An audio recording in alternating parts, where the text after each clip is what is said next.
Welcome to this EliteCRM overview of Advanced Find. Whichever area you are in within CRM, go to the top right hand corner of your screen and select the Advanced Find icon. Once selected, a dialog box will appear. It will default to the current area you are in, which is Contacts, and your current save view, which is All Contacts.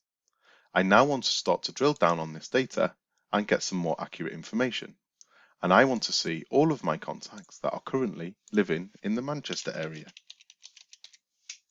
Once added, I click my Results button, and I can now see all of my contacts in the Manchester area.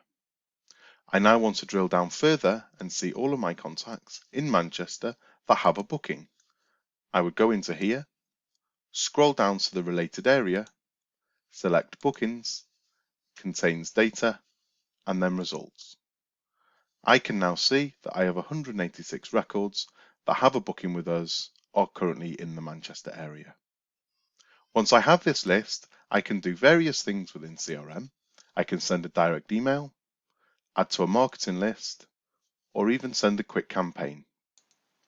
Thank you for watching our EliteCRM overview of how to use Advanced Find. Thank you.